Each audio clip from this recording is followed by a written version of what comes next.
going on, guys? It's Frito here for your Overwatch. Overwatch has a new executive producer, Jared NEUSS, I think that's how you say that, went into detail on a blog post on some incredibly controversial subjects. A lot of players have criticized Overwatch 2 for lacking rewards and progression outside of the Battle Pass. They have a response. He also makes comment on competitive, hero balance, queue times. We'll get into all that after this quick message. I wish I knew about today's video sponsor years ago, because following Overwatch and Blizzard is a one-way ticket to Mauled Town. But the good news is, fellas, you can get ahead of your hair loss with Keeps, which is all about keeping the hair you have. Keeps offers clinically proven, research-backed treatments to stop hair loss and improve hair growth, typically costing half of what you'd pay at the pharmacy. Keeps treatment plans are recommended by a licensed medical provider, which will tailor fit a treatment for you. Keeps physicians will help you select the right treatments and products for your specific condition and hair growth goals. All of Keeps plans include unlimited messaging to your medical provider, so you can message them about anything, anytime, 24/7. And all of that is delivered straight to your door. Hair loss stops with Keeps. You can click our link in the description to get 50% off your first order, or head on over to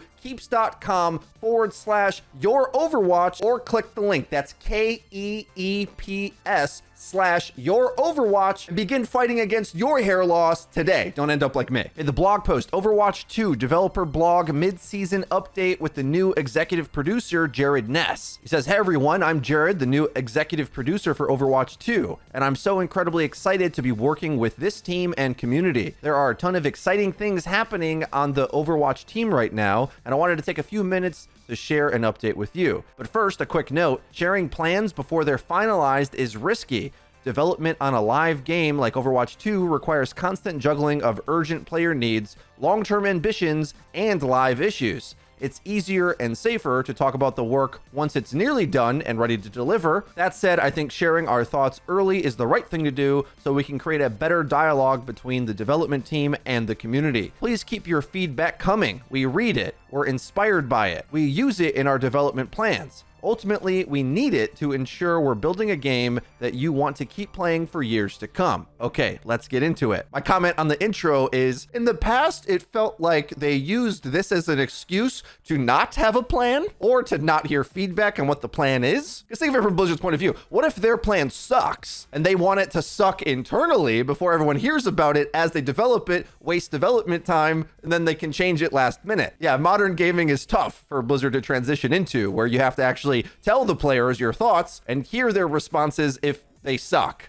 So one thing that has gotten pretty universal criticism across the board is the rewards and progression systems in the game, which is our next subject. He says, with the move to the free-to-play model, Overwatch 2 has been able to welcome a large number of new players across the globe. That's super exciting. More people in-game means more folks in every playlist, more potential new friends to meet, and more teammates to play in sweaty ranked games with, or unranked, he says, actually. We know this change has been a big shift, though, bringing it with a new business model and new systems for unlocking heroes and getting new skins. I could say a lot here, but of course he's not going to.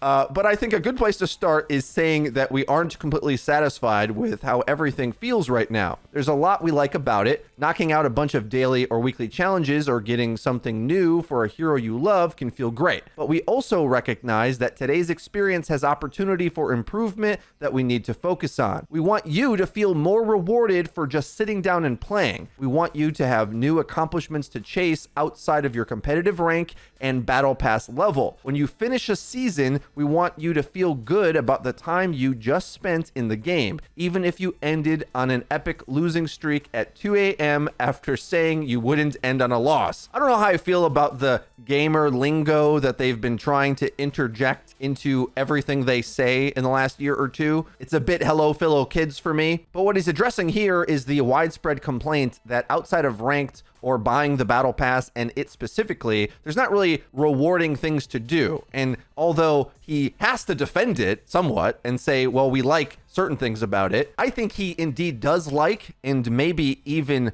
a majority of silent players like, how easy the challenges for daily and weeklies are. On one hand, players do want more things to do and seem to not like wanting to play the game a lot, and then the best, most rewarding challenges come easy in the matter of an hour or two, but that's great for casual players. And we already know they've intentionally tried to move away from how direct your eyeballs are on your actual rank. They try to obfuscate that as much as possible. So what's in between then for someone who wants to play a lot, and both ends of those spectrums don't really work for them? How I feel is with these challenges, when I don't want to play the game a lot, I like being able to tune in for a few flex queue games and knock them all out. And although there's extra challenges that I could get more currency for playing modes I don't want to play, because the currency scaling is less for the later rewards for the weeklies, I kind of don't care about playing a whole bunch of open queue or something. I'm just not going to click the button. So I don't mind. But it's certainly true that there's only gameplay in between those two extremes, which for a lot of players isn't enough. So here he gets into some of the solutions they're thinking of. Here's a few quick updates. He says,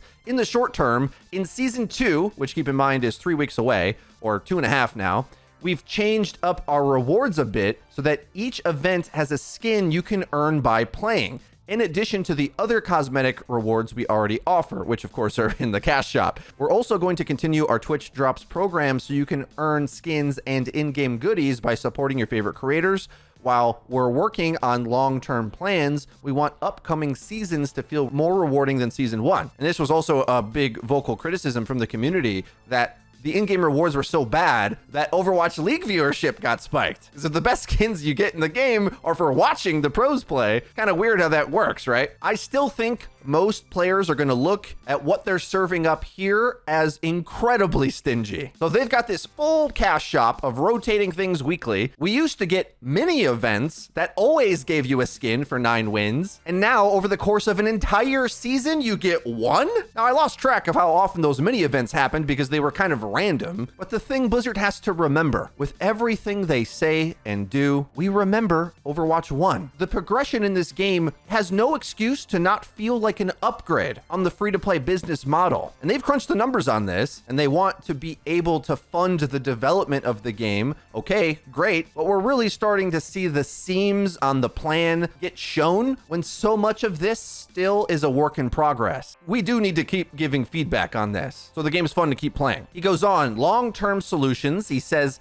for season 3 and beyond, we're looking at a mix of battle pass changes, more interesting challenges to pursue, and more exciting play-focused progression systems for you all to dig into. We'll be able to talk more about some of these changes soon, but other changes may take more time to lock in. These words are packed, and I certainly don't want to set expectations higher than what they're willing to commit on, but let's just start to think about the things that have been most vocal about what he's mentioning. Battle Pass changes, things they could improve that I think players would like, more rewarding free tracks, and definitely getting the hero easier in the free track. Level 55 is considered quite high, and while I think $10 is an amazing deal for what the premium battle pass gives, I'm gonna be buying it each time. It would be a huge mistake, and Blizzard is playing with fire, honestly, if the new hero is poorly balanced and loads of players don't have him. Remember, Overwatch 1 players were gifted Kiriko,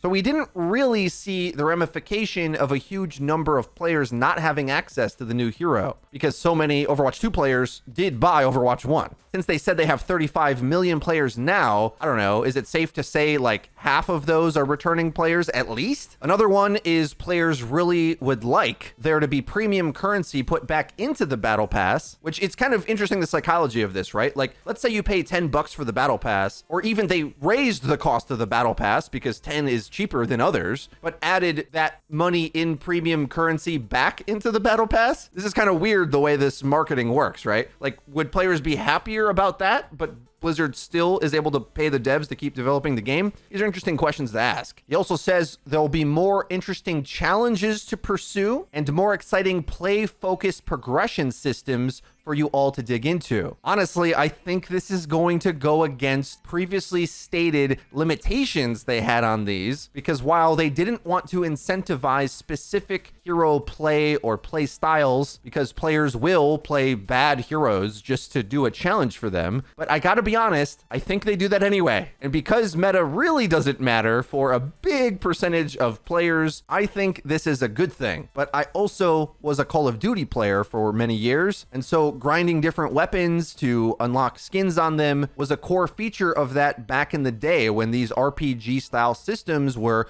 baked into competitive multiplayer. I mean, that was a revolutionary thing in COD 4 that then every other game took, and it eventually evolved into the Battle Pass system we understand today. This is the type of decision that you can't split the baby on. Like, would you rather a world where you sometimes have teammates playing weaker heroes because there's challenges or in-game progression for them? Or do you want more broad, boring challenges that are easy to obtain and are kind of vague? I'll be honest, anything that gets us to see less Sojourn in the game would be great for me. Okay, so Widowmaker headshots, go ahead, just to mix it up. I really wish Overwatch would stop taking itself so seriously and just be fun. Because if it took itself seriously, we'd have a draft system. Oh God, he said it. We hit the bingo card. I'm so sorry. I think especially for the quick play or unranked now, I think it's called, community, there would be no downsides to this because you don't have everyone always picking the top meta characters in unranked. And that's where a lot of players play. And we're just going to expect a boring meta and competitive no matter what they do, to be honest. That's just what Overwatch has been for 6 years until they make a format change. So I look forward to these things. As I've said over the years, RPG progression is the reason why I like the idea of a battle pass. I want more of that, not less. So this is the right change for me. They say they're looking to put more of that into season 3 and beyond. They're calling that the long term, but of course season 3 is in 3 weeks.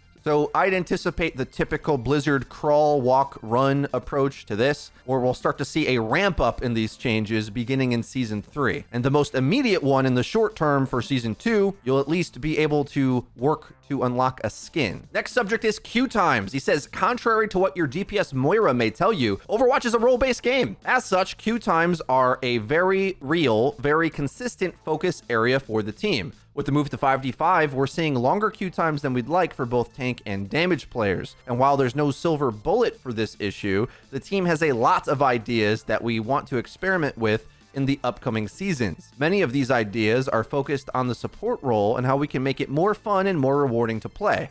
We're discussing targeted support hero reworks, game system updates, and even some role-wide changes to improve support quality of life. As we settle on specific changes, we'll make sure you know about them. In the short term, we've made queue time estimates more accurate in the UI. Support queues are less than 1 minute in most cases. And we're going to experiment with our Battle Pass XP rewards for those who queue as support/all roles. This section is packed with information. Support hero reworks, game system updates, and role-wide changes. So typically, the role-wide changes might be to the support passive. I think the self-heal helps in very specific types of team fights. If we were playing 6v6, it would be incredibly broken. But because you only have one tank, and many of them aren't even protectors anyway, and you only have to use cover, when you don't have cover, the role passive doesn't exist. So it sort of fortifies and makes you a big playmaker when you do get positioned. There's some players out there that just never use cover on any hero or any role. And so the skill floor of the role of support is quite high to just even play it. So you're often just better picking Moira and fading away rather than learning the fundamentals of the game. So whereas other roles have all manner of very forgiving mechanics, support is very punishing, which is exactly what ML7 explained in the Group Up podcast recently. It's hard for me to say because this is my favorite role and it's not even close. Because if you understand positioning and timing and cooldowns and lines of sight and just syncing with your team, like it's the game sense packed role, right? If you have that game sense, you can go far and definitely have a big impact, but it's easily the most punishing. That's obvious. They've said in the past that they definitely don't want to just make support heroes like DPS. ML's suggestion on the podcast was to reduce the impact of their abilities, but also reduce the cooldowns for them. So a lot of the characters are like big play, impact, throw a lamp, throw a Suzu, throw a nade, and that's your entire character in terms of its power. So it lands or doesn't land, and you do your job or throw in that decision. Whereas other characters are more forgiving and can make mistakes without getting insta-punished. ML suggested if Ana, let's say, instead of 100% anti-heal on her nade, it was 50%, but she got it twice as fast. Would that help support characters keep up with the cadence of Overwatch 2 and do the thing I'm saying, like, could you just get yourself to cover? Or maybe if you're in the metal ranks and you never use cover, can you feel like you can play the game out in the open to have an ability to keep yourself alive when you easily get targeted by the things that insta-kill you? I'm unsure what the scope of game system updates even is. Why do you get less ult from healing your tank, for example? Is he talking about the DPS passive? I'll remind everyone that there was a period in the alpha where move speed was lowered, and in the internal playtests at Blizzard, they felt like supports were easily the most powerful, and it wasn't even close. And it's kind of oscillated between the two, between the beta and live. It's hard to say support is powerless when they have a character like Kiriko in the role, but the concept of it being punishing and unfun is a design issue regardless of what the actual potential of the role is, I think. It's just hard for me to say because it is the easiest role for me personally to rank up on.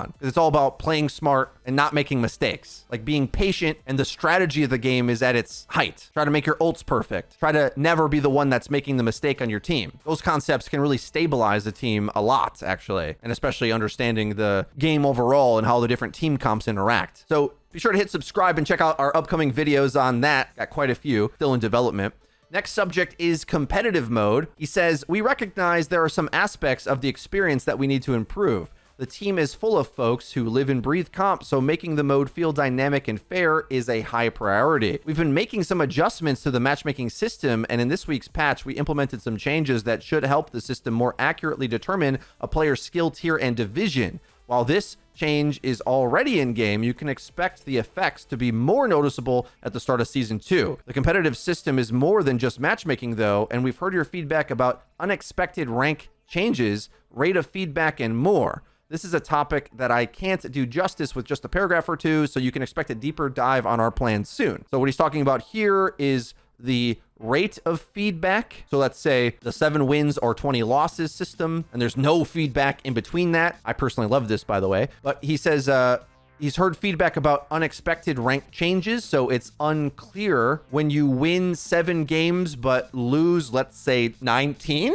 your rank goes down and you may not have even remembered that your record was so bad because it literally doesn't tell you. It just says, wow, you finally reached your 7 wins. But you've been going negative a while, bud. So now you're no longer gold, you're silver, and that can hurt. Now, I don't know if this is a mentality adjustment that's required because no matter what, either system players complained about. They didn't like to see their number go down constantly. Now they hide it. I got to my Overwatch 2 career high on support at GM4. Had a streak of rougher games where it was hard for me to get on my best heroes and hard for the team to get a good comp. So my next replacement, I went a bit negative and went down to GM5. So at least what I do is I sit and think about that play session and what was the personality of that segment of time. I reflect on, was I playing when I was too tired? Do I need to expand my hero pool? What mistakes am I making? That's how I interact with it, and I prefer this quite a lot because on the grind up in those 7 wins, I was feeling kind of good. I was like, all right, I'm GM4, I'm good at the game, I feel good at this role, and then maybe a bunch of matchups kind of exposed where my weaknesses are, and I lost more than I won. But this is just how I feel. I think regardless, there's nothing that a icon on screen or numbers or SR or anything can do to help you if your mentality towards ranked is wrong, which is to say you blame everything but yourself, which is, a natural human thing to do. He says they're more accurately determining a player's skill tier and division. This is always super confusing because the public skill tier and division is intentionally not your MMR, which both fluctuates and is your actual matchmaking rating. So does this mean it catches up to your actual MMR faster? But if there isn't a delay and a lag and a soft reset and a way to see you go from a lower rank to grind up to a higher rank where you quote unquote belong, then you don't have the progression and you just stay at plat forever. So like, what's the point? The thing I get frustrated with some of the Blizzard communication is like, they'll say they change a thing for one reason, and then they'll say they'll change it back as if they didn't know the effect of the first change. But gamers are so harsh on them, it's hard to know if they can ever win because they just have to keep saying what people want to hear rather than give an accurate view of the trade-offs of these things, which hopefully we're trying to do here today. Next section is about hero balance. Multiple heroes saw balance changes and adjustments in the patch earlier this week. Notably, Genji and Diva are a bit less deadly, Zarya is less shieldy, and Sombra a little less hacky. I feel the changes in this patch are good for the current state of the game, but we're already planning ahead for more changes at the beginning of Season 2. We'll be talking more about those Season 2 changes, including some for your favorite cybernetically enhanced Canadians soon, but we want to see how the current set of updates for this mid-season patch play out first. So they'll get a few weeks of data checking out how Sojourn is affected by the switch in metagame. I think the biggest thing is if Zarya isn't the best tank, maybe some protection style tanks can zone out Sojourn a little bit better. Of course, that wasn't the case in the Overwatch League meta anyway. Even with a Winston primaling a Sojourn nonstop, she's still determined your highest output DPS. But I think for the mass player base, you might feel a bit differently about Sojourn if you can more easily get away with playing Winston or even, God forbid, Reinhardt. But to be honest, I don't see much changing because she is a character with such intense mobility and high skill ceiling that it doesn't really matter what the enemy's playing. If you get an angle and click the head, Sojourn kills you.